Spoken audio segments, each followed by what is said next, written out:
Orang yang melakukan perbuatan zina itu, maka perbuatan itu akan berdampak kepada sempitnya hatinya. Mulai nggak nyaman, dihantui tentang berbagai hal, dan itu terbawa selama hidupnya, bahkan sampai wafat. Saya tegaskan, kata Allah, baik pelakunya perempuan ataupun laki-laki, sama-sama mendapatkan hukuman dari Allah Subhanahu wa Ta'ala untuk menunjukkan dahsyatnya perbuatan ini. Bismillahirrahmanirrahim.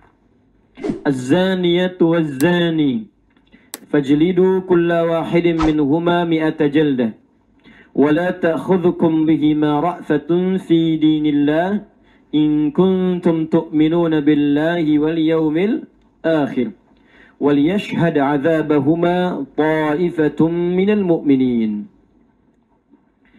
Pezina perempuan dan pezina laki-laki itu, maka deraklah masing-masing dari keduanya 100 kali. Serta janganlah rasa belas kasihan kepada keduanya, mencegah kalian untuk menjalankan hukum-hukum agama Allah, jika kalian beriman kepada Allah dan dihisab di hari akhir. Hendaklah pelaksanaan hukuman mereka disaksikan oleh sebagian kalangan orang-orang beriman. Quran surah ke-24 ayat yang kedua. Kita masuk pada ayat yang kedua. Kira-kira ayat ini berupa perintah atau larangan? Baik. Kita temukan keduanya di dalam ayat ini, larangan dan perintah sekaligus. Baik, yang pertama, ada bentuk larangan menunjuk pada sebuah perbuatan. Az-zaniyatu waz-zani, pezina laki-laki dan atau pezina perempuan. Baik, ayat ini menunjuk pada satu larangan dengan sebuah perbuatan disebut dengan zina namanya. Jadi kita keluarkan ayat yang kedua, jika Anda ingin mendapatkan cahaya, begitu cara membacanya. Jika ingin mendapatkan cahaya dalam kehidupan, nur. Apakah cahaya di rumah tangga yang dengan itu terang semua kenyamanan? Apakah cahaya di pekerjaan, cahaya dalam hidup pada umumnya? Maka pertama kata Allah, tinggalkan zina. Jauhi zina. Larangan untuk mendekati perbuatan zina. Ini yang pertama. Larangan untuk mendekati perbuatan zina. Karena itu di Quran surah ke-17 ayat 32, paling kanan agak ke atas, langsung keluar larangan untuk mendekatinya. Wala taqrabuz zina. Dan jangan sekali-kali engkau dekati perbuatan zina. Baik. Saya teruskan sebentar. Nanti di sini ada 5 pembahasan, 5 poin yang akan kita bahas. 1, tentang pengertian zina, apa itu zina? Harus tahu dulu, ya. Yang kedua, kita akan lihat dampak buruk zina. Kenapa dilarang? Apa dampak buruknya? Dan nanti ada konsekuensi fikihnya. Ya, secara gambaran cepat misalnya, kalau ada kedua orang berzina, kemudian terlahir anak, status anaknya bagaimana? Dampaknya apa? Nasabnya kemana? Hukum warisnya bagaimana? Saat nikah walinya seperti apa? Itu dampaknya, ya. Nanti kita akan lihat. Kemudian yang ketiga, hukumnya. Bagaimana jika seorang kemudian melakukan perbuatan zina, hukum apa yang berlaku kepada dirinya? Kalau yang berzina itu belum menikah, ya statusnya belum menikah sama sekali, bagaimana hukumnya? Kalau sudah menikah bagaimana? Kalau satu belum menikah, satu sudah menikah, seperti apa hukumnya? Ya. Kemudian yang keempat, ada persoalan-persoalan seputar zina. Ya, kenapa di sini yang menggunakan tak marbuta didahulukan? Az-zaniyatu waz-zani. Kenapa Allah tidak mengatakan az-zani waz-zaniyatu? Ya, di Quran surah ke-5 Al-Maidah ayat 38, hukum pencurian pakai untuk laki-laki dulu. As-sariqu was-sariqatu. Ya, yang pakai ta, bu, itu perempuan. Yang tidak pakai ta, itu laki-laki. Makanya untuk membedakan di sebuah kasus tentang gender, untuk membedakan gender di sebuah kasus, lihat ujungnya pakai ta atau tidak. Kalau tidak pakai ta, itu laki-laki. Muslim, laki-laki. Mukmin, laki-laki. Tapi kalau sudah menggunakan ta di ujungnya, itu perempuan. Jadi kalau ibu ingin jadikan nama, ya, dari laki-laki jadi perempuan, tambah ta di ujungnya. Muslim, laki-laki. Perempuan, muslimah. Mukmin, laki-laki. Perempuan, mukminah. Soim, laki-laki. Perempuan, kan? Ya. Tak di ujungnya. Azani, laki-laki. Perempuan? Azania. As-sariq, pencuri, laki-laki. Perempuan? As-sariqah. Nah sekarang di Al-Ma'idah ayat 38, kok yang didahulukan laki-laki? As-sariqu was-sariqatu.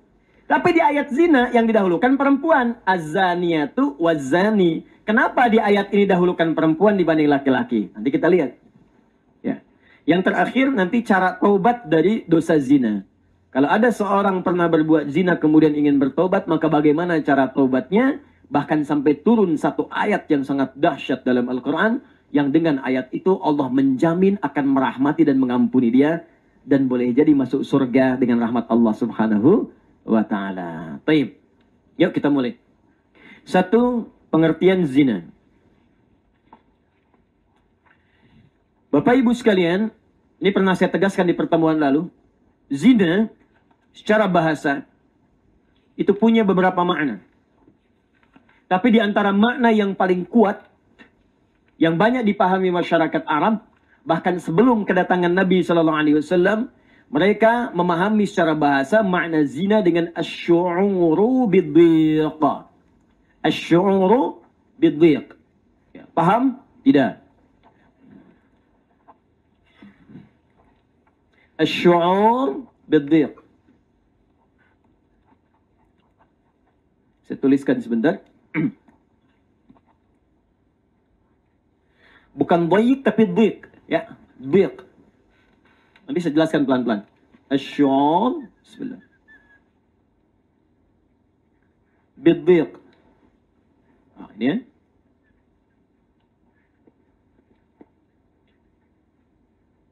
Bidhiq. Syu'ur itu perasaan. Rasa. Dhiq, kondisi yang sangat sempit, terpojok. Ya, kalau dhayiq menunjuk pada tempat seperti ini. Tempatnya sudah padat, berdesak-desakan tuh. Sampai susah kita, geraknya susah, kadang terdorong dari belakang, terhimpit dari depan. Nah, itu dhayiq namanya. Makanya orang Arab kalau masuk ke satu tempat, tempatnya sudah penuh dan berdesak-desakan, dia katakan pada kawannya, makan dhayiquna. Makan dhayiq.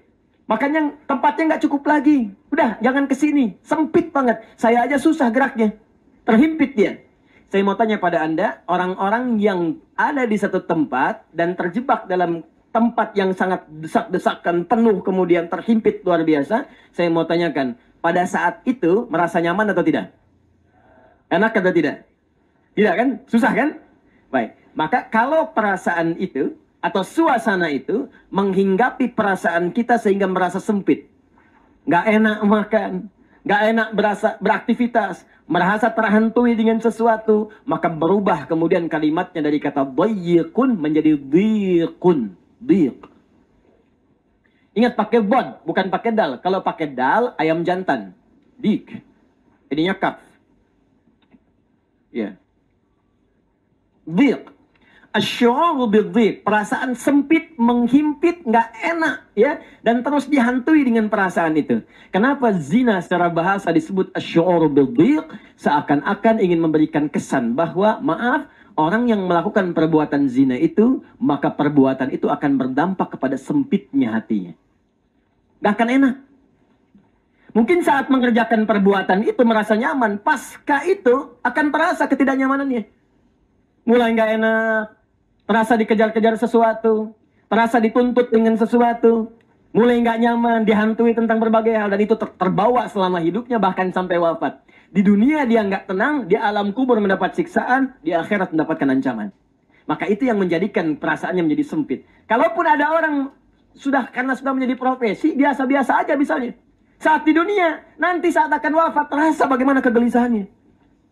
Jadi jangan Anda kira orang misalnya, maaf Bu ya, maaf dengan bahasa ini, atau maaf teman-teman ikhwan, jangan Anda kira seorang yang menjual dirinya dengan perbuatan zina ini merasa nyaman, belum tentu.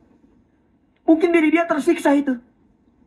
Perasaannya nggak enak, cuman mungkin nggak terungkap saja. Demi Allah saya katakan pada Anda, tanyakan pada orang-orang itu. Makanya orang laki-laki yang datang ke tempat-tempat buruk itu nggak mau diketahui orang. Sembunyi-sembunyi.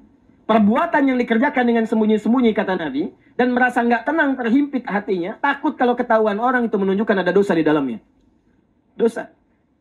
Istri yang buka-buka WA suami dan takut ketahuan suaminya, hati-hati. Atau suami sebaliknya membuka-buka WA istrinya takut ketahuan oleh istrinya, hati-hati. Ya, boleh jadi ada sesuatu yang belum tepat di dalamnya, berpeluang untuk terjadi perbuatan salah. Tapi zina demikian. Makanya ketika ada orang mengerjakannya, terhimpit dia, mau datang sembunyi-sembunyi, takut ketahuan orang di tempat yang sembunyi-sembunyi. Takut ketahuan orang, yang mengerjakan pun terhimpit oleh dosa-dosa itu sehingga merasa sempit jiwanya. Itu bagian pertama secara bahasa. Saya belum masuk ke hukum, baru masuk ke pengertian bahasa. Dan biasanya dalam bahasa pun sudah memberikan sinyal-sinyal hukum dalam kehidupan. Jelas ya?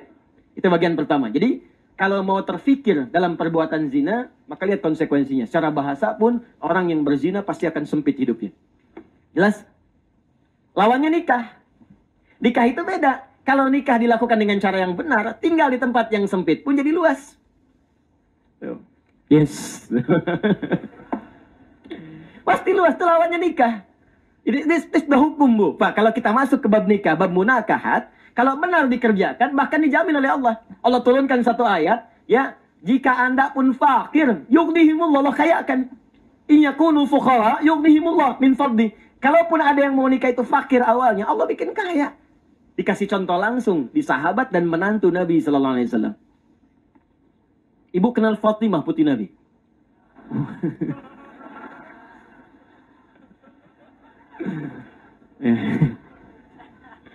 Baik, Fatimah nikah dengan siapa?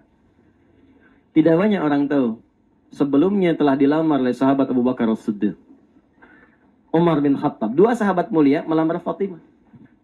Apa jawab Nabi? Halus sekali Nabi. Ya, Nabi mengatakan inna saghirah. Nampaknya kalau nikah dengan kalian, khawatirnya nanti malah nggak cocok. Ya, masih belia ini Fatimah ini. Masih belia. Maksudnya apa? Ya, khawatir jadi beban nantinya. Sopan sekali. Biasanya kan kalau nikah ya, yang misalnya mohon maaf nih, laki-lakinya sudah mulai 60 tahun, 70 tahun misalnya kan? Atau 50-60 tahun, kemudian ini menikah dengan yang gadis 18 tahun, 19 tahun, kan beda tuh keinginannya lain. Ya, ya zakat malnya beda gitu kan.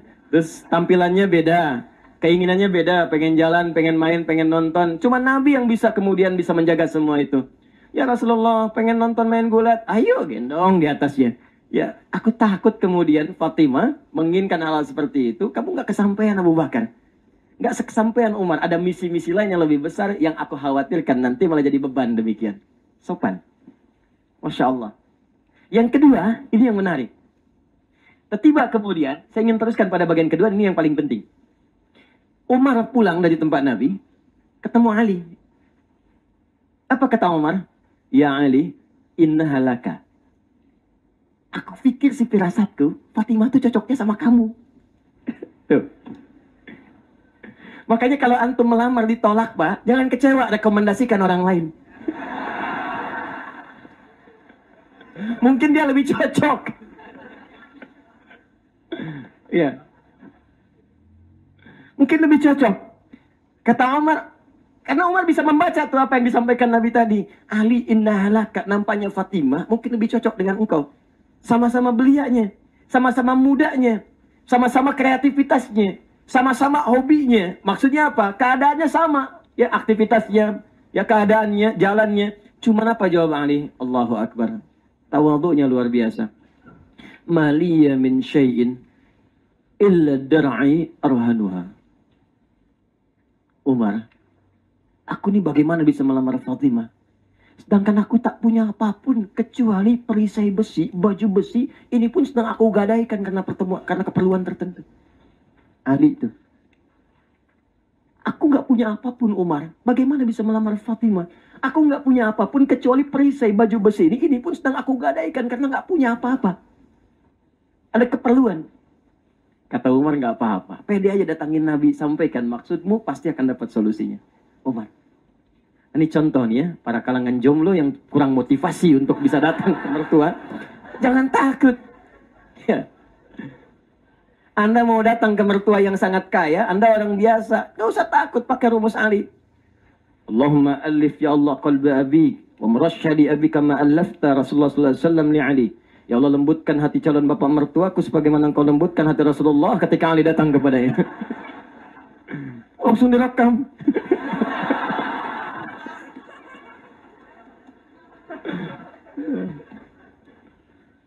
Yang mengejutkan, datang Ali bin Abi Thalib radhiyallahu taala anhu melamar Fatimah Zahra radhiyallahu taala anha, langsung seketika diterima oleh Nabi sallallahu alaihi wasallam. Seketika. Maka Nabi ingin menunjukkan pada bagian yang kedua selain yang pertama tadi, bahwa nikah itu hak setiap insan, bukan sekedar dibatasi oleh kekayaan atau kedudukan. Abu Bakar kaya, bukan berarti yang kaya saja yang bisa menikah. Umar punya kedudukan, bukan berarti yang punya kedudukan saja yang bisa menikah. Yang seperti Ali pun bisa menikah. Tapi Nabi bekali kemudian dengan nilai-nilai kemuliaan yang sangat luar biasa.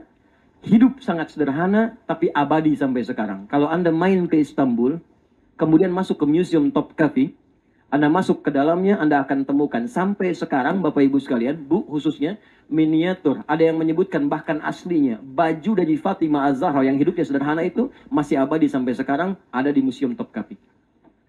Ya, berapa bulan yang lalu saya ke sana masih melihat ada. Pindah lokasi sedikit agak ke belakang. Masih ada. Dan diberikan kenyamanan ke lapangan. Makanya orang-orang beriman itu ketika dekat dengan Allah, itu yang sempit jadi luas. Nikmat. Pernah dengar Ashabul Kahf? Kan tiap hari Jumat baca apa?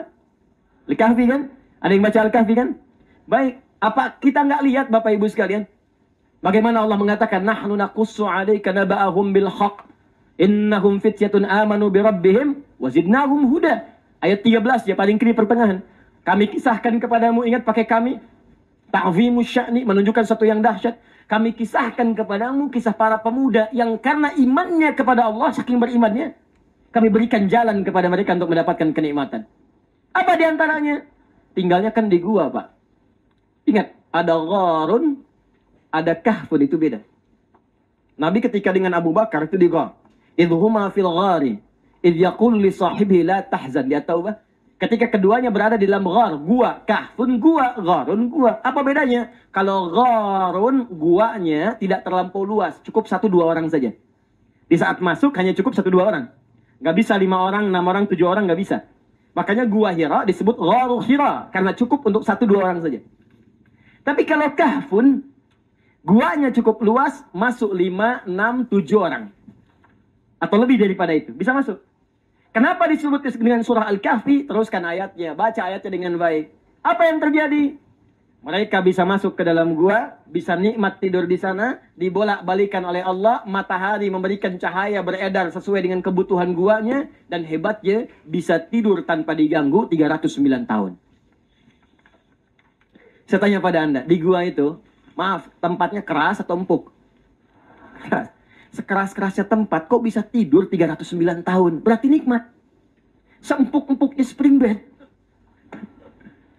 Kalau sempit perasaannya, nggak nyaman jiwanya, 30 menit bangun lagi. 3 menit bangun lagi. Ya telepon masuk, WA masuk, perintah masuk, akan enak hidupnya. Apalagi orang-orang yang berzina. Nggak pakai menit, setiap detik terbayang di benaknya. Pelakuannya salah, ini kamu tidak benar, kamu terancam begini, bagaimana kalau dituntut? Makanya nanti saya akan sampaikan saat masuk kepada dampak-dampak zina yang paling bahaya, akan menjadi dan terjadi seringkali, bahkan sekarang nampak dosa-dosa turunan setelah zina. Nanti ada dosa turunan setelah itu. Jadi zina itu perbuatan yang menular pada dosa yang lainnya. Kalau dikerjakan akan muncul dosa lainnya. Nanti kita akan lihat, dusta itu sudah pasti. Ya, kemana Pak? Belanja dulu mah? Belanja. Ya. Mau kemana Pak? Mau ini dulu, itu dulu. Sedang di mana? Sedang meeting.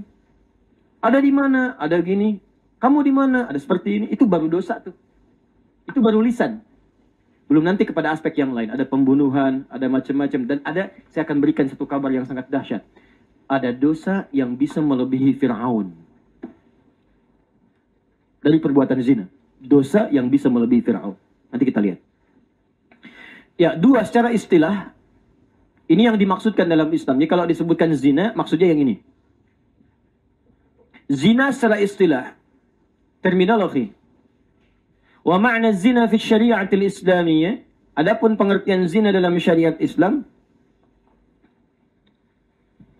Adalah terjadinya hubungan seksual. Terjadinya hubungan seksual, hubungan biologis. Antara lelaki dan perempuan.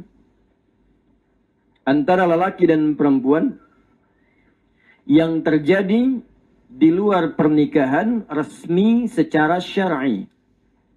Yang terjadi di luar pernikahan resmi secara syar'i. Ya, secara syar'i. Awas. Penting kalimat syar'inya. Sebab kalau melanggar syar'i, ya itu tetap zina juga. Awas, hati-hati ya. Hubungan seksual. Sudah dipahami? Antara pria dan wanita, laki-laki perempuan. Terjadi di luar pernikahan. Jadi nggak nikah. Ya, awas, hati-hati. Atau terjadi dengan pernikahan, tapi tidak secara syar'i. Nggak sesuai dengan syariat Islam. Misal, Islam melarang seorang laki-laki beriman ya menikah dengan perempuan musyrik. Atau sebaliknya, perempuan beriman dinikahkan dengan laki-laki musyrik. Perhatikan redaksi saya. Saya mengambil dari redaksi Al-Quran, surah kedua Al-Baqarah ayat 221. Agak ke atas sedikit di paling kanan. Ya. وَلَا تَنْكِحُوا الْمُشْرِكَاتِ حَتَّى يُؤْمِنْ وَلَا أَمَةٌ مُؤْمِنَةٌ خَيْرٌ مِّن مُشْرِكَةٍ وَلَوْ أَعْجَبَتْكُمْ وَلَا تُنْكِحُوا الْمُشْرِكِينَ حَتَّى يُؤْمِنُوا وَلَا عَبْدٌ مُؤْمِنٌ خَيْرٌ مِّن مُشْرِكٍ وَلَوْ أَعْجَبَكُمْ أُولَٰئِكَ يَدْعُونَ إِلَى النَّارِ. Hati-hati. وَلَا تَنْكِحُوا الْمُشْرِكَاتِ حَتَّى يُؤْمِنْ. Dan jangan sampai pria-pria beriman itu menikahi perempuan-perempuan musyrik kecuali sebelum menikah dia mau beriman dulu. Hati-hati. Artinya pernikahan itu dilarang. Gak boleh. Hati-hati ya. Hati-hati. Sekarang banyak paham-paham yang lebih bahaya dibandingkan dengan kemusyrikan itu sendiri. Ya, paham liberal itu bahaya. Liberalisme, sekularisme, pluralisme itu bahaya. Pluralisme itu agama baru itu. Ya, agama campur aduk, gado-gado. Hati-hati, nggak boleh itu ya, dosa itu. Ya, dosa. Hati-hati, menyamakan semua agama, bahkan setiap agama pun menolak. Ditanyakan pada tokoh-tokoh di agama lain. Ya, tokoh Kristen akan menolak. Tokoh Hindu akan menolak. Ya, apalagi Islam pasti nolak. Semua agama sama, menuju pada Tuhan yang sama, cuman caranya beda-beda. Kalau yang bilang seperti itu orang Islam, saat wafat bakar dia. Misal, contoh. Ya. Mau nggak gitu? Ya, Anda wafatnya dalam keadaan dibakar, kan semua agama sama. Kan ada di agama lain wafatnya dibakar kan? Nah, sekarang Anda, karena Anda mengatakan semua agama sama, kira-kira kalau Anda dibakar saat wafat, mau nggak? Oh, itu hal yang berbeda. Wah, berbeda. Ya kan karena Anda katakan semua agama sama kan? Ya, nah itu cara berpikir yang keliru Bapak Ibu sekalian. Hati-hati ya dengan paham seperti itu, tinggalkan. Itu lebih berbahaya daripada kemusyrikan. Kenapa saya katakan lebih berbahaya? Orang musyrik bisa tobat. Orang liberal menghambat orang tobat. Ada orang kena penyakit homoseksual. Itu kan penyakit. Dan kalau nggak diobati, bisa berdampak pada yang lebih parah. Di predator akhirnya. Ya, itu paling bahaya. Rame kan, kemana-mana gitu. Dan bisa berpetualang, ya lebih daripada tempatnya. Itu paling bahaya. Itu kan penyakit, dibantu supaya sembuh. Diajak oleh Al-Quran, balik lagi sembuh. Sejak zamannya Nabi Lut alaihissalam, ayo tobat, ayo sembuh, diobati. Harusnya diterapi. Tiba-tiba muncul makhluk mengatakan, nggak apa-apa, emang kamu fitrahnya homo. Itu kan fitrahnya kamu. Tuhan yang berkehendak seperti itu. Tanyakan, kalau istri Anda begitu, bagaimana perasaan Anda? Kalau anak Anda yang begitu, bagaimana perasaan Anda? Kalau bapak ibu Anda yang begitu, apakah Anda akan lahir sekarang? Bagaimana perasaan Anda? Ya, orang dibantu mau sembuh, kok ini tiba-tiba dicegah, dia berbuat keburukan yang lebih dahsyat. Sedangkan dia sendiri tidak rela dirinya tertimpa dengan perasaan itu. Ataupun keluarganya tertimpa dengan penyakit itu. Maka kita bantu untuk sembuh, untuk kembali. Yang kita lakukan tuh membantu dakwahnya dengan lembut, bukan celaan-celaan. Nah, orang seperti ini menjauhkan orang-orang itu untuk berbuat baik, itu yang bahaya. Nah, kembalikan kepada tadi, wala tankihul musyrikat. Kalau ada orang yang mengatakan ini sama kok, semua agama sama aja, nikah boleh. Ketika menikah maka semua hubungannya sepanjang pernikahan itu, kalau dia tidak kembali kepada keimanan, itu dihukumi zina selama itu. Awas, hati-hati. Itu yang dimaksudkan menikah tapi tidak secara syar'i. Jadi bisa hubungan terjadi di luar pernikahan, atau kemudian terjadi dengan pernikahan tapi tidak dengan cara yang syar'i, maka tetap dipandang sebagai zina. Sampai dia bertobat, kecuali kemudian bersyahadat, masuk Islam, maka gugur semuanya yang dulu dan berlanjut rumah tangganya. Seperti di masa-masa lalu Nabi SAW. Jelas sampai sini? Baik. Maafkan saya tidak bisa berkompromi dengan hukum-hukum yang sifatnya memang di situ ada ketegasan dari syariat. Karena ini menunjukkan saya, makanya saya buka dengan tadi. Kalau ada larangan, ada yang bahaya di situ. Ya, Bapak Ibu mungkin mohon maaf yang melihatnya pelakunya biasa. Coba pikirkan kemudian pada dampaknya. Saya lompat dulu sebentarlah pada dampak supaya kita paham betul. Maaf Bapak Ibu sekalian. Kalau ada orang-orang terfikir berbuat seperti itu, jangan cuma berpikir untuk sendiri. Bagaimana dengan anak yang kemudian terlahir? Bagaimana statusnya? Dan sekarang kan muncul apa yang dia khawatirkan dahulu, terjadi sekarang. Karena takut ketahuan dia mengandung, akhirnya digugurkan, aborsi. Saya katakan pada Anda ya, maaf ya, tolong catat kalimat saya ini. Orang yang sengaja, tanpa dibenarkan secara syar'i, karena darurat tertentu, dan tidak dibenarkan oleh syariat, sengaja mengaborsi janin yang ada dalam kandungannya, itu perbuatan dosanya melebihi dosa Fir'aun ketika membunuh anak-anak yang baru lahir. Dari mana menyimpulkannya? Buka Quran surah kedua Al-Baqarah ayat 49, paling kiri sebelah atas. Ini kasus beda dengan tinjauan medis ya. Kalau secara medis ini nggak bisa. Ya, kalau nggak ibunya ini bisa anaknya. Dan dilihat, dicek semuanya, jelas semuanya, maka itu ditoleransi secara syariat, dibolehkan. Tapi kalau sengaja nih, ini kasusnya banyak sekarang. Bayi ditemukan, ada janin dikubur hidup-hidup, ada macam-macam dan sebagainya. Perhatikan baik-baik. Buka Quran surah kedua ayat 49, paling kiri sebelah atas. Wa idh najjaynakum min ali fir'aun yasumunakum su'al 'adzab yudzabbihuna abna'akum wa yastahyuna nisa'akum. Sebentar. Dan pelajari, ingat baik-baik kata Allah. Pelajari, pahami. Ketika kami selamatkan kalian, hei umatnya Musa alaihissalam, dari kekejaman Fir'aun dan koleganya. Disebutkan al Fir'aun, kolega Fir'aun. Al itu bisa mencakup keluarga. Ya, seperti Imran punya keluarga, istrinya, anaknya, cucunya, disebut Ali Imran. Bisa kolega. Teman-teman di kantor punya kolega kan? Teman dekat, atau Anda di atas pimpinan ya, pimpinan punya bawahan, ya, ada punya wakilnya, punya menterinya, ada punya stafnya, itu kolega, disebut Al namanya. Makanya nanti kalau pimpinan zalim di atas, begitu dihisab di hari kiamat, itu anak buah nuntut ke Allah. Ya Allah, timpakan adab kepada orang ini karena dia yang perintahkan saya. Dia yang melarang saya sholat, ya Allah. Dia yang melarang saya Jumatan, ya Allah. Dia yang melarang saya puasa. Saya nggak bisa sholat itu karena dia memberikan beban kerja kepada saya melebihi kewajiban syariat saya. Timpakan pada 2 kali lipat. Apa kata Allah? Diberikan seadil-adilnya sesuai dengan porsinya. Kamu juga sama aja, kenapa mau kerja sama dia?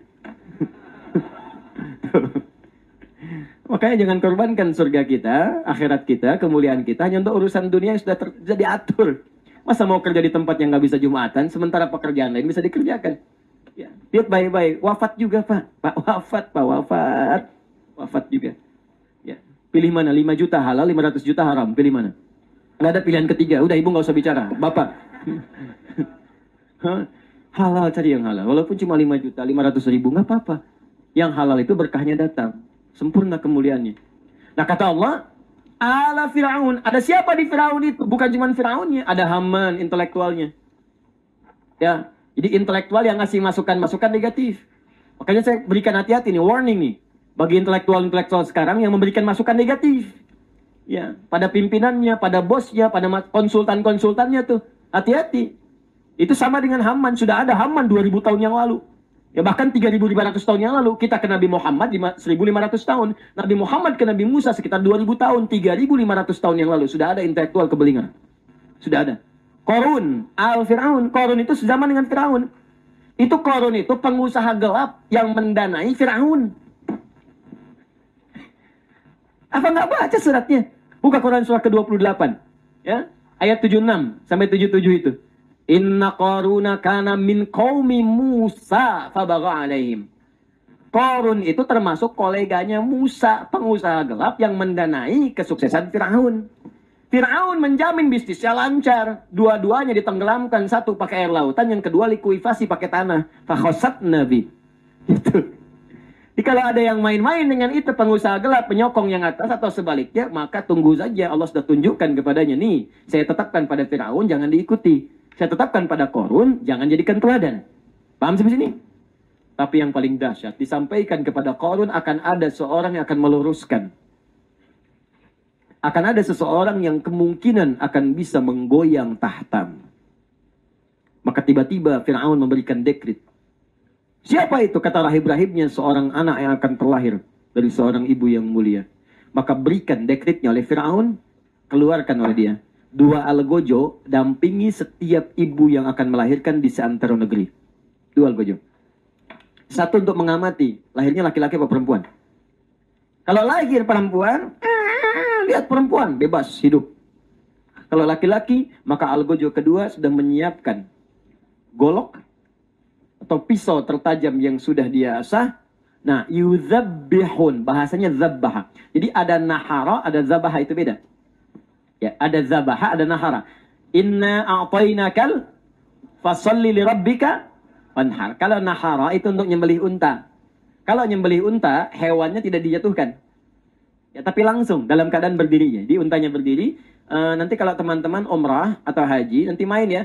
Ya ke Kakia, ke Hudaybiyah misalnya, ke peternakan unta. Ya, lihat bagaimana cara unta disembelih.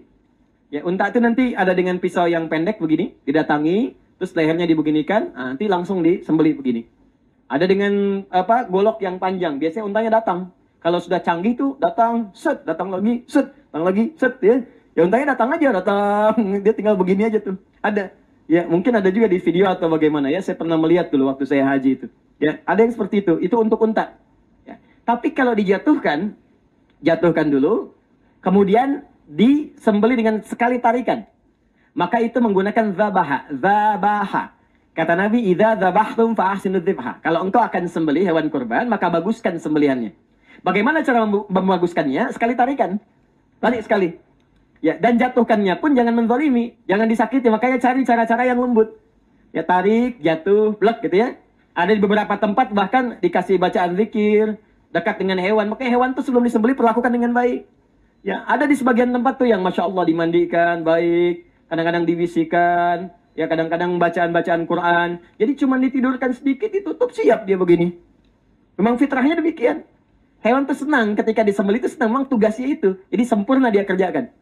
Nah, ada hewan hiasan yang nggak disembelih, ya seperti misalnya burung nuri, burung kakatua, kan? Kan nggak ada menu burung kakatua ya sampai sekarang gitu, ya. Baik dan seterusnya. Itu hewan demikian. Kalau sekali jatuhkan, sekali tarikan itu zabaha. Tapi kalau berkali-kali gorok berkali-kali begini, itu pakai tasydid, zabaha. Zabaha. Kalau dilakukan bukan sekali, tapi berkali-kali pakai ya, yuzabbihu. Kalau yang melakukan banyak, bukan 1-2 orang, banyak orang, maka jamakkan yuzabbihuna. Sekarang saya tanya pada Anda, di ayat ini Al-Baqarah 49 menggunakan kata nahara, zabaha, yuzabbihu atau yuzabbihun.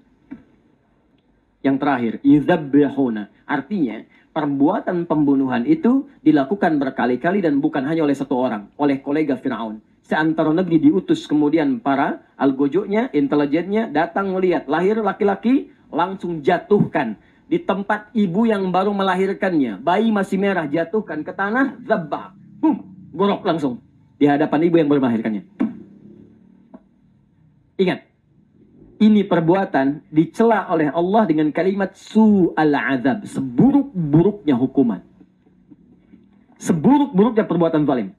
Jadi saya ingin katakan begini, Fir'aun seburuk-buruknya berbuat, sezolim-zolimnya, nunggu dulu bayinya lahir. Nunggu lahir dulu, lahir, perempuan bebas, masih ada peluang bebas. Laki-laki, gorok, habisi. Disebut su'al azab. Orang sekarang belum lahir sudah dieksekusi, dia nggak peduli laki-laki atau perempuan. Fir'aun seburuk-buruknya, tunggu lahir, perempuan boleh hidup, laki-laki bunuh. Orang sekarang belum lahir sudah nggak peduli laki-laki atau perempuan, langsung eksekusi bahkan dalam janinnya. Aborsi, keluarkan. Maka saya katakan dia melakukan perbuatan yang lebih buruk dibandingkan dengan Fir'aun. Jika Fir'aun saja disebut su'al azab, maka bagaimana dengan yang ini? Hati-hati. Tapi pertanyaannya, kenapa terjadi itu? Karena ini pengantarnya, ini dahsyat ini. Di dampak zina itu melahirkan dosa turunan. Pembunuhan. Itu udah pasti itu. Ya, perselisihan. Karena takut ketahuan pasangan yang dieksekusi. Saya mau tanya pada Anda, terjadi nggak sekarang? Ada nggak perbuatan itu? Banyak. Ada pembunuhan, ada yang dimasukkan ini, masukkan itu, bahkan dibunuh dengan cara yang sadis. Ada yang dimasukkan toilet, dimasukkan di kubur hidup-hidup, disiram pakai air panas, macam-macam. Kenapa? Karena takut dengan ini dampaknya ini. Ini sebetulnya di zaman Nabi Isa alaihissalam sudah pernah kejadian begini. Bahkan mohon maaf ya, sesoleh-solehnya seseorang, kalau tidak bisa menjaga dari perbuatan ini, dia bisa berbuat salah. Karena pernah ada seorang abid yang ketitipan seorang perempuan, titipkan di tempatnya. Kerjaan setan. Makanya mesti hati-hati juga tuh. Ustadz-ustadznya juga, kalau jamaahnya itu yang diajarkan, tetap mesti ada batas. Kalau perempuan semua ada batas. Ada kunjungan mesti ada batas. Ya, dampingi, harus tahu ada orang dampingi macam-macam. Karena bisa keliru, bisa salah. Pengobatan hati-hati, sesoleh-solehnya orang, kalau ngobatin misalnya perempuan, nggak boleh dalam kamar berdua sendirian. Bisa bahaya gitu, dan seterusnya. Nah, jadi yang seperti itu pernah kejadian zaman Nabi Isa alaihissalam. Begitu datang, titipkan kemudian di tempat orang soleh ini, orangnya pergi kemudian. Ya tadinya biasa diajarin, tapi karena nggak ada yang lain, akhirnya terjadilah perbuatan itu. Begitu terjadi, dia bingung, mabuk tuh. Minum minuman, udah salah lagi. Begitu minum minuman keras, mabuk lagi kan. Nggak sadar, takut ketahuan orang, dibunuh perempuannya. Tuh, zina, mabuk, makanya perbuatan zina itu selalu akan bersanding dengan khamar. Udah pasti tuh, jadi kalau ada tempat mabuk-mabukan, khamar, ya diskotik yang kira-kira menyajikan minuman-minuman yang buruk dan sebagainya, tempat-tempat maksiat, kalau sudah terkait dengan itu, maaf ya, kalau saya sebut nama yang jelas, tapi saya sertakan sifatnya di situ. Dia Anda nggak bisa mengelak. Ya, saya kalau ada yang keberatan, silahkan kita adu argumentasi, diskusi kita. Ya, kalau mau tersangka juga nggak ada masalah bagi saya, silahkan aja. Ya, toh semua orang juga hidup dan akan kembali kepada Allah Subhanahu Wa Taala. Ya, tapi kalau sesuatu bisa kita dudukkan diskusi cari maslahat, kenapa menempuh cara yang salah? Ya, maaf. Kalau ada tempat menghidangkan minuman keras, maka boleh jadi temannya itu pasti perbuatan zina. Silahkan cek. Demi Allah saya katakan, minum, perlu ditemani kah Pak? Itu. Perlu teman nggak? Kok Ustaz tahu? Ada yang cerita. Orang tobat, gitu kan, cerita. Macam-macam. Ini udah pasti, itu udah rumus. Makanya hati-hati dampaknya. Belum dampak yang lain. Begitu anak itu lahir misalnya. Coba, bagaimana status anak itu? Terputus nasabnya. Apa nggak kasihan pada orang ini? Dan itu terbawa seumur hidupnya. Tapi sayangnya Allah menjadikan dia tetap diberikan nasab pada ibunya. Cuman ketika dia menikah, kemudian bapak biologisnya ada, kan nggak punya nasab. Apa antum mau melihat anak biologis antum cuman dilihat, yang nikahkan orang lain pakai wali hakim, dinasabkan pada ibunya. Dan itu disampaikan ketika terjadi pernikahan. Ya, saya sebagai wali hakim menikahkan Fulanah binti Fulanah. Harusnya binti Fulan ke bapaknya, ke Fulanah. Dan bapak biologis yang melihat di situ. Bagaimana pandangan orang-orang yang hadir di situ? Nah, ini yang kemudian menjadikan hal yang lain lagi. Akhirnya disamarkan lagi. Pakai wali hakim. Bintinya ditukarkan kepada yang lain dan sebagainya. Sebagai solusi jalan tengahnya. Kenapa? Coba cek Pak. Kalau ingin berbuat sesuatu, lihat dampaknya dulu Bu. Pahami dulu. Kalau ingin gibah, lihat dampak gibah. Kalau ingin mencela, lihat dampak celaan. Kalau anak Anda dicela bagaimana? Ya, kalau istri Anda dicela bagaimana? Kalau rumah Anda dicela bagaimana? Makanya saya sering katakan, kalau ada yang mencela saya pun jangan dibalas. Doakan saja dalam kebaikan, arahkan pada yang baik-baik. Karena pada prinsipnya tidak ada manusia yang ingin dicela. Kalau kita tidak merasa dengan itu, nggak usah marah. Karena nggak ada kan pada kita. Dasar pembohong. Kalau Anda nggak bohong, nggak usah marah. So kalau Anda marah, curiga kita emang bohong. Ya. Udah gitu nggak usah, biasa aja, tenang aja. Ya, laporkan aja. Laporkan pada Allah untuk dirubah keadaan dirinya. Jelas sampai sini? Nah, terakhir. Kalau ada seseorang sudah memahami makna ini, Ustadz, karena zina itu perbuatan sangat buruk, dampaknya buruk, dan didefinisikan sebagai hubungan seksual yang terjadi. Maka Islam memberikan solusi. Awas, jangan salah memahami. Kadang sekarang banyak yang memutarbalikan fakta. Atau memutarbalikan logika. Karena dampaknya dahsyat, buruk, dan membahayakan 3 dimensi. Dunia, alam kubur, akhirat. Bukan cuma dunia. Dunia, alam kubur, akhirat. Maka berlakulah hukum pencegahan. Al-wiqayatu khairu minal ilaj. Mencegah lebih baik daripada mengobati. Logikanya begini. Perhatikan baik-baik. Pernah naik pesawat terbang? Saya? Baik. Saat kita naik pesawat terbang, bukankah sebelum take off, ada di situ aturan-aturan yang disampaikan. Dan praktek, bahkan pramugari mempraktekkan kan. Ada aturan kemudian sampai di layar disebutkan. Baik, mohon ketika akan take off, jendelanya dibuka, kursinya ditegakkan, tempat makan kemudian di balik kursi itu kemudian dibalikan kembali, ya, handphone dimatikan dan sebagainya. Pertanyaan saya, kenapa aturan itu muncul? Untuk keselamatan. Sekali Anda melanggar, bahaya. Karena bukan naik angkot, naik pesawat. Iseng bawa paku, ini kaca kuat nggak ya? Tok, tok, tok, tok. Ya udah habis. Udah. Anda naik angkot, bisa depan, samping supir, kaca buka dikit, enak, udara masuk. Jangan kira naik pesawat samping pilot, kaca buka dikit, Anda enak. Habis semua pesawat. Ya. Makanya dibuat aturan di pesawat itu, karena resikonya tinggi, sekali orang jatuh. Sekali turbulen, nggak pakai seatbelt, udah, cedera. Bahkan bisa mengakibatkan hal yang sangat fatal. Akhirnya aturan dibuat ketat. Jangan sekali-kali seatbelt kemudian tidak Anda gunakan dalam keadaan akan take off atau landing. Atau dalam turbulen. Jangan ke toilet saat akan landing. Jangan ke toilet saat ada turbulen yang sangat kencang. Bahkan baru Anda keluar, Pak, duduk lagi. Pramugari langsung mengatakan. Baru landing, tweet, Anda nggak boleh langsung berdiri. Begitu Anda berdiri, Pak, tolong duduk. Pak, tolong duduk. Nggak kedengaran juga, Bapak, tolong duduk. Nggak kedengaran juga, datang pramugarinya. Pak, duduk. Kenapa? Bahaya. Setiap tingkat bahaya semakin tinggi, maka larangan yang mendekati tingkat bahaya ini akan semakin diketatkan. Demikian pula kaidah ini berlaku dalam hukum agama. Jadi kalau Anda naik pesawat paham, kenapa pada yang ini nggak paham, Cepi? Tuh, sampai keluar tuh.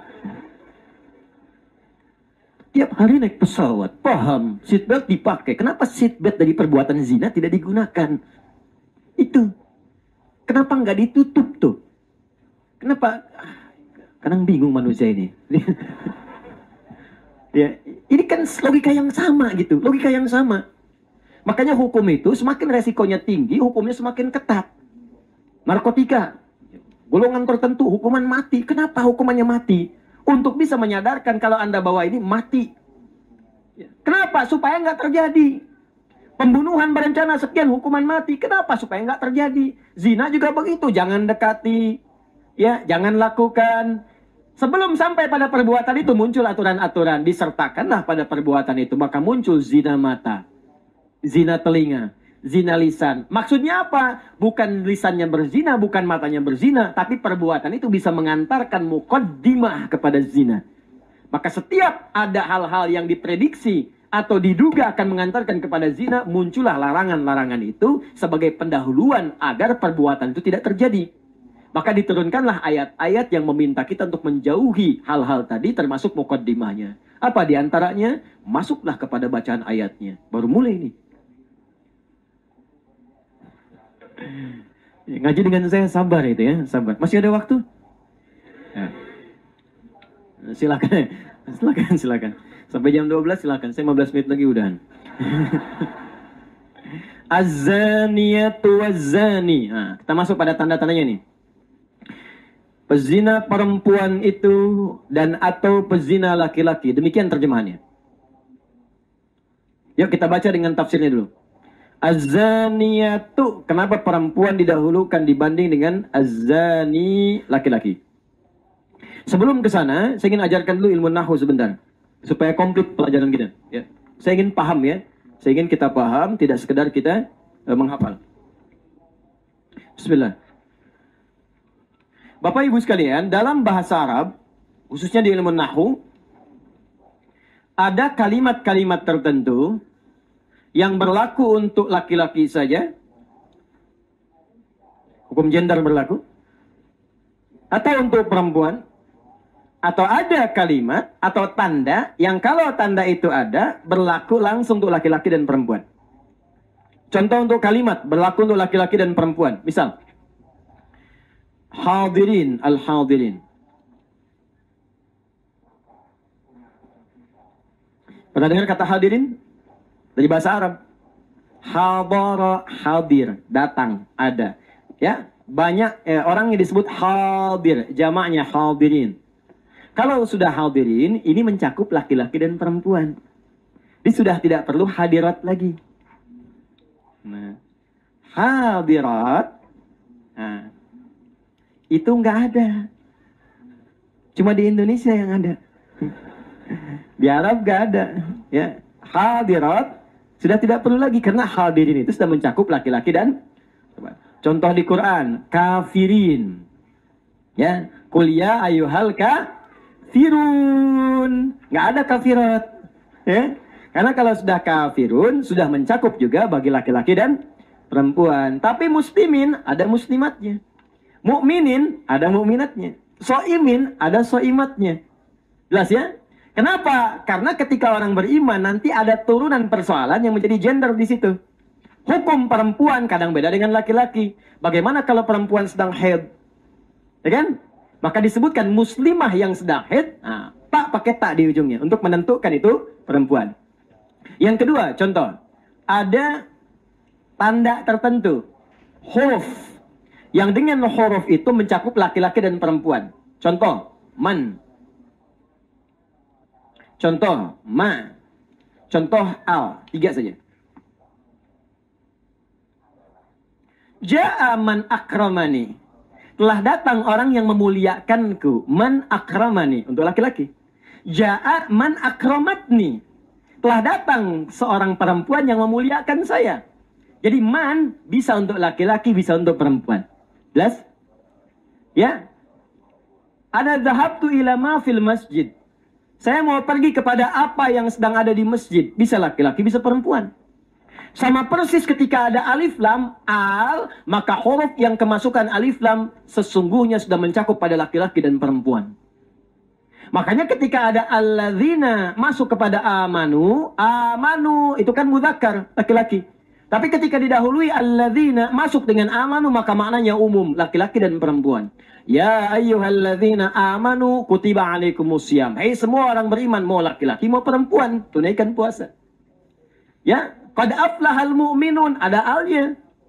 Mu'minunnya jamak mudzakkar salim. Ketika ada alif lam berlaku untuk laki-laki dan perempuan. Qad aflahal mu'minun, semua orang beriman laki-laki dan perempuan akan bahagia dan sukses.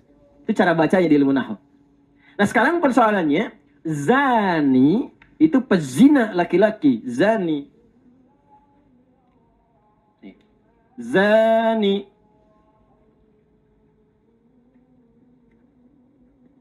Pezina laki-laki. Oh, hati-hati, hati-hati. Zani, za, bukan za. Ada da, ada za, ada za. Bedakan. Kalau dani yang sangat dekat denganku. Ya, laki-laki. Perempuan daniyati. Yang sangat dekat denganku, perempuan. Nia sangat dekat denganku. Nia daniyati. Ya. Ahmad sangat dekat denganku. Ahmad Dani. Ya. Kenapa? Contoh. Contoh.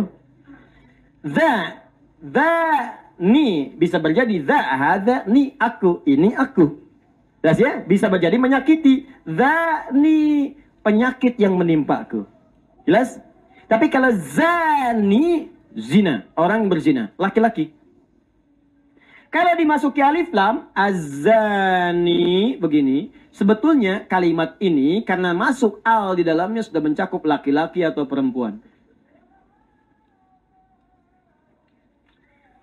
Pertanyaannya, kenapa kemudian Allah spesifik menambahkan kalimat di depan zani ini menggunakan tak menunjuk langsung pada perempuan, zaniyah, az-zaniyatu. Az-zaniyatu waz-zani pakai wa. Padahal dengan alif lam saja sudah mencakup laki-laki dan perempuan. Kenapa masuk kemudian az-zaniyah di awalnya? Nah, ini yang penting untuk kita kaji. Bapak Ibu sekalian, kalau sudah ada tak di depannya, itu pasti perempuan. Kalau ada dua kata, satu menunjuk perempuan menggunakan tak, maka setelahnya pasti laki-laki, itu hukumnya. Jadi nggak menunjuk perempuan lagi. Jadi kalau ada misalnya begini, azani tunggal saja, itu pasti laki-laki dan perempuan. Tapi persoalannya yang zina laki-laki apa perempuan, ya kan?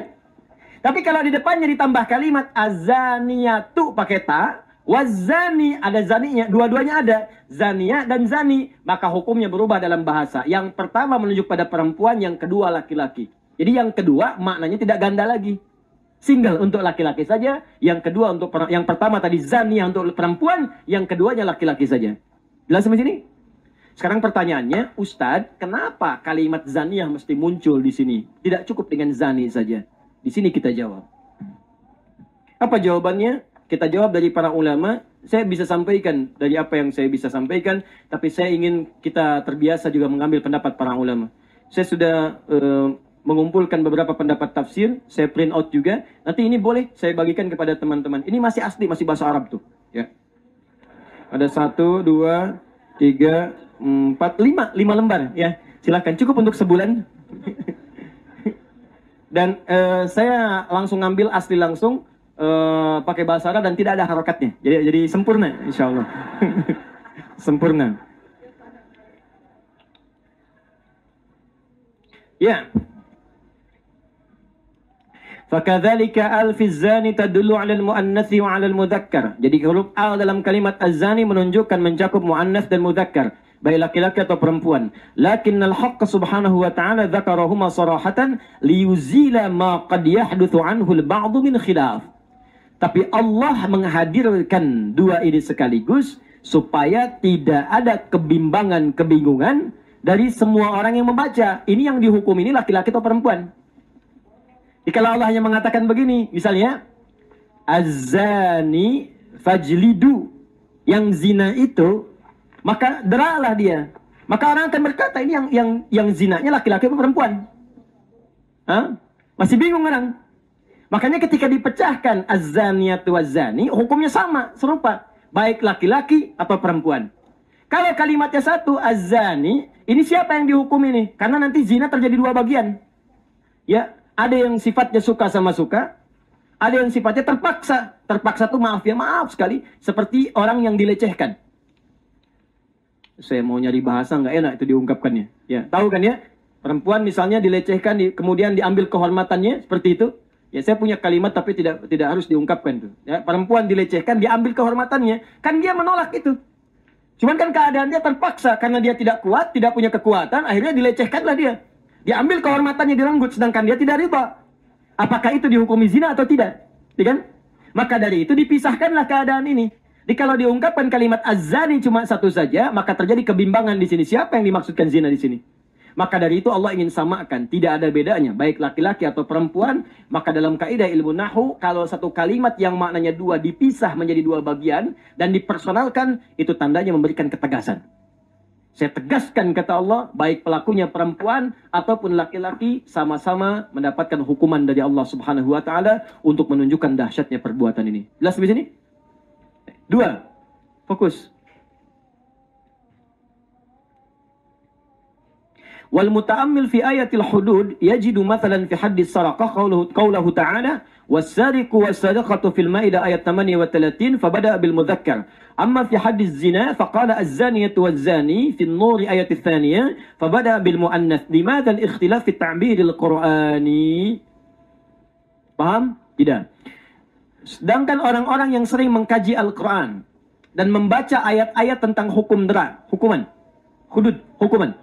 Bisa didera, bisa potong tangan, itu disebutnya hudud. Jama dari kata had. Jadi had itu hukum bagi perbuatan kriminal yang dilakukan. Baik misalnya pencurian, korupsi, atau juga perbuatan zina disebut hukumannya had. Jamanya disebut hudud. Orang yang sering mengaji Al-Quran, sering mengkaji, pasti akan menemukan dan bertanya, kenapa di ayat pencurian, Al-Maidah 38, kalimatnya itu laki-laki duluan. Wasariqu wasariqatu. Sedangkan di ayat larangan zina di sini, ya An-Nur ayat kedua, kok perempuan duluan? Az-zaniyatu waz-zani. Kenapa Allah tidak mengatakan az-zani waz-zaniyatu? Yuk kita jawab. Qalu, para ulama menjawab, li'anna dawral mar'ati fi mas'alati zina a'zamu wa madkhaluha awsa' fahiya allati taghri ar-rajula wa tuthiruhu wa tuhiju awatifahu. Lidzalika amara al-haqq tabaraka wa ta'ala ar-rijal bighaddil basari wa amara an-nisaa bi'adami ibda'iz zina. Karena peran perempuan itu untuk menyebabkan terjadinya zina itu lebih potensial dibandingkan dengan laki-laki. Fitrah perempuan itu kan diciptakan cantik, Bu. Ya, walaupun cantik itu relatif, jelek itu mutlak. Ya. Dan zina itu potensial terjadi, ya karena terjadi pertama kata para ahli tafsir, ya tampilan-tampilan yang nampak pada perempuan yang menggerakkan kemudian hasrat laki-laki untuk bisa menikmati itu. Cantik-cantiknya perempuan kalau dandannya biasa-biasa saja, biasa dan sebagainya, itu akan berbeda ketika sengaja berdandan untuk dilihat orang. Itu yang disebut tabarruj namanya. Orang jahiliyah begitu, Bu. Kalau tampil keluar, itu mereka mencoba menarik perhatian. Siapa yang ditarik? Laki-laki. Laki-laki mana? Umum, bukan mahram. Jadi ketika keluar, aurat tampak. Dulu jahiliyah nggak ada jilbab, Bu. Jilbab itu datang saat masa Islam. Jadi kalau ada orang mengatakan jilbab itu budaya, orang itu kurang wawasan. Ya, jilbab itu syariat, bukan budaya. Karena orang dulu, suku-suku Arab, saya tinggal lama di Arab. Suku-suku Arab itu nggak berjilbab dulu, sebelum datang Islam. Jadi kalau Anda lihat festival-festival suku-suku, apalagi jahiliyah, apalagi Anda masuk ke fakultas adab, lihat ada sastra, ada macam-macam. Oh itu luar biasa, Bu. Ya, syair itu dibagi 5 nanti. Ada 5. Ada di antaranya ghazaliyat, ghazal. Ada ghazal, ada khamriyat, nanti ada madah, ada haja. Ada banyak, ada ghazal. Ghazal itu apa? Syair-syair untuk merayu perempuan-perempuan yang lewat di depannya, yang tanpa auratnya. Makanya ada di antara mereka yang pakai gelang-gelang, taruh di kaki, supaya kedengaran gemerincingnya. Ya, gelang 2 kilo, taruh di kaki, bunyi ceklik, ceklik, ceklik, ceklik. Ya. Ada yang di tangan, aurat dibuka, jalan dia, supaya kelihatan. Ya dandan, ya pakai parfum yang tercium supaya nampak, terus narik perhatian dari laki-laki. Nah itu yang kemudian bisa memikat orang. Makanya orang tuh akan beda pandangannya. Coba lihat ya, ketika ada orang-orang menggunakan budak atau model dengan pakaian yang tersingkap, terbuka. Maksud saya ingin tanya, Anda merancang pakaian begitu maksudnya apa? Apa supaya dia berpakaian, apa supaya dilihat orang? Ibu sendiri bisa jawab. Coba perancang busana, dosa. Saya katakan, desainer yang sengaja merancang pakaian perempuan hanya untuk dinikmati atau dilihat laki-laki, maka dosanya pun kembali kepada dirinya. Ikut dosa. Makanya saya tanya pada Anda, ketika Anda beli pakaian, niat Anda itu apa? Karena hisabnya di niat. Innamal a'malu bin niat. Niatnya pengen dilihat orang atau ingin menutup aurat. Kalau tampil baik, sempurna, dengan konteks ibadah, silahkan jilbab yang bagus, yang indah, pakaian syar'i yang baik, gak apa-apa, silahkan. Gak apa-apa. Kecuali kalau pengen ria, itu salah. Tapi kalau fatal, ingin beli yang pakaian terbuka, ya baik atas atau bawah, atau yang lainnya, atau aurat tampak, udah jelas ketahuan desain bajunya aja, supaya dilihat orang, bukan supaya berpakaian. Kalau supaya berpakaian, mustahil membeli yang terbuka-terbuka. Mustahil. Kalau mau kontes keterbukaan, itu hewan lebih juara. Juara. Silahkan lihat. Monyet betina, nggak mau pakai pakaian, biasa aja. Singa, tuh, bangga aja lewat jalan. Kuda. Makanya ketika pakai pakaian, risih. Nggak percaya silahkan. Kuda pakaiin daster. Marah tuh. Marah. Sama dengan singa pakaiin sarung. Marah. Sebaliknya manusia ketika tidak berpakaian atau dikurangi pakaian, justru itu yang bermasalah. Karena itu tampilan-tampilan perempuan, ini kata para ahli tafsir, pertama maaf sekali, panah zina pertama ada di mata. Untuk laki-laki. Saya ulang ya, panah yang dihembuskan setan untuk perbuatan zina pada laki-laki pertama di mata. Awas, hati-hati laki-laki. Karena itu diperintahkan laki-laki untuk memalingkan pandangan dan diperintahkan perempuan untuk menata tampilan. Wala tabarrujna tabarrujal jahiliyatil ula. Jangan perempuan-perempuan berdandan seperti masa-masa awal jahiliyah, perempuan-perempuan jahiliyah. Dimaksud Quran tuh begini, disindir, Bu, halus sekali. Kalau mau begitu, ente telat, dah ada perempuan jahiliyah. Justru saya turunkan ini untuk mengangkat kehormatan Anda, kata Allah. Jangan ditiru lagi. Ya, buka-bukaan, pakaian yang nggak jelas dan sebagainya, itu udah ada kata Allah zaman jahiliyah. Nggak usah diikutin lagi, kamu manusia modern. Jahiliyah itu manusia terdahulu. Jadi kalau Anda menggunakan pakaian begitu, sebenarnya bukan pakaian manusia maju, pakaian manusia yang kembali ke belakang, primitif. Primitif. Ini bisa kayak katakan pakaian-pakaian yang terbuka itu manusia primitif. Karena kembali ke jahiliyah. Ya, tapi barangkali ada yang belum sadar, tidak harus begitu juga. Ada orang lewat begitu primitif, jangan. Mungkin belum tahu. Sudah ada dulu, makanya ditampilkan kehormatan yang sekarang. Laki-laki panahnya di pandangan, turun Quran di An-Nur, nanti kita akan lihat. Ayat 30-nya kan? Ya. Wa qul lil mu'minina yaghuddu min absarihim, katakan pada pria-pria yang ada iman dalam dirinya. Yaghuddu min absarihim, palingkan pandanganmu. Dari mana? Tadi panah setan yang dilekatkan pada pandangan. Sekarang nggak lewat pun Pak, awas, datang sendiri. Setannya sekarang lebih jenius. Zaman Nabi nggak ada kuliahan, sekarang setannya ikut kuliah. Cuman ngikut wisuda aja. Hati-hati, ikutan beneran. Dulu perempuannya lewat, sekarang bisa diamati di Facebook, di YouTube, di WhatsApp. Tinggal klik muncul. Ustaz lihat, tidak. Karena kemungkinannya ada. Kita nyari ceramah aja ada. Ya, muncul. Maka Anda bayangkan video ceramah aja bisa muncul monetize iklan. Keluarlah tampilan-tampilan begitu. Saat bersamaan tuh komplit tuh. Akhiratnya ada, nerakanya juga ada. Baik. Sedangkan perempuan, itu yang kedua, panah setannya di telinganya. Hati-hati Bu dengan rayuan laki-laki. Ya. Tenang aja sayang, aku jamin kok menikah. Maaf ya, tidak ada naik motor dua-duaan. Cukup sidilan saja. Ya. Tidak ada naik beca dua-duaan.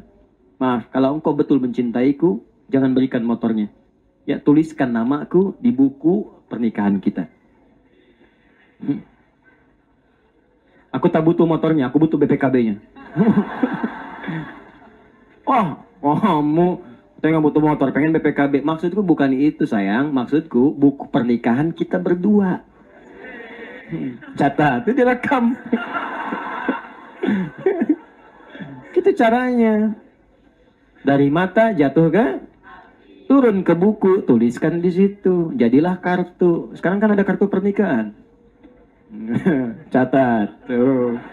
Gitu harusnya. Jadi kalau kita punya prinsip, selesai persoalan. Nggak ada sekarang persoalan sulit-sulit begini. Jadi mana-mana nasab susah. Saya kemarin baru baca Bu, Pak. Maaf ya, maaf nih. Ini juga persoalan baru nanti nih. Ini kejadian, tapi bukan di Indonesia, di negara lain. Anda bisa bayangkan, satu orang sudah berumah tangga 30 tahun. Baru tahu ternyata, suami istri itu sekandung. Sekandung. Saya ada di handphone saya beritanya. Masuk di berita. 30 tahun baru tahu. Dari mana tahunya sekandung? Rupanya bapaknya berhubungan dengan perempuan lain dan tidak diketahui istri sahnya. Yang ini. Ketemulah kemudian satu hari bapak meninggal. Si ibu ini ngasih tahu anaknya, ibu ini ngasih tahu anaknya. Ketemulah di satu tempat. Dua orang ibu dengan dua orang anak. Tahu ini ibunya, tahu ini ibunya yang ini. Bapaknya sama. Pisah pada saat itu. Seketika. Kasus terbaru kemarin di Cina. Jadi laki-laki, perempuan menikah. Perempuannya dokter. Udah menikah, bagus, berhubungan, tiba-tiba si suaminya mengatakan, kamu tidur tempat lain saja, tidur tempat lain. Sering terjadi, dia bingung, ini kenapa sih laki-laki ini gak pernah mau tidur bersama. Tiba-tiba dia coba tanya kepada orang-orang, disampaikan apa ada masalah. Kayaknya tidak. Mungkin laki-lakinya punya orientasi seksual yang lain. Begitu dicek ternyata gay. Apa yang terjadi? Lompat dari atas gedung. Bunuh diri. Tuh, jadi hati-hatilah dengan perbuatan-perbuatan itu. Ya, hati-hati, dampaknya akan banyak. Karena itu, kalau ada larangan-larangan, zina mata, zina hati, zina pikiran, itu yang dimaksudkan bukan perbuatan zina secara syar'i intinya, tapi yang dimaksudkan larangan yang mengantarkan kepada zina. Jelas ya? Makanya hukumnya beda. Beda antara misalnya gini, wah ngelihat gambar nih ya Allah, aku berzina, cambuk aku 100 kali. Tidak. Beda hukumnya, lain. Ya, antara mata yang melihat dengan perbuatan yang terjadi, maka beda hukum di dalamnya. Paham sampai sini? Baik. Nah sekarang, sudah paham tadi kenapa perempuan didahulukan? Karena perempuan, ya itu biasanya banyak tampilan-tampilan yang berpotensi memancing laki-laki kemudian untuk terjebak pada perbuatan yang dimaksudkan. Mungkin perempuannya menolak, tapi karena kebiasaan-kebiasaan tampil tadi dan sebagainya terlihat, akhirnya terjadilah perbuatan baik dipaksakan ataupun tidak. Baik suka sama suka ataupun terpaksa. Kemudian apa hukum zina? Hukumnya seperti apa? Dan apa dampaknya dalam kehidupan? Insya Allah kita akan bahas di pertemuan berikutnya dengan izin Allah Subhanahu wa ta'ala.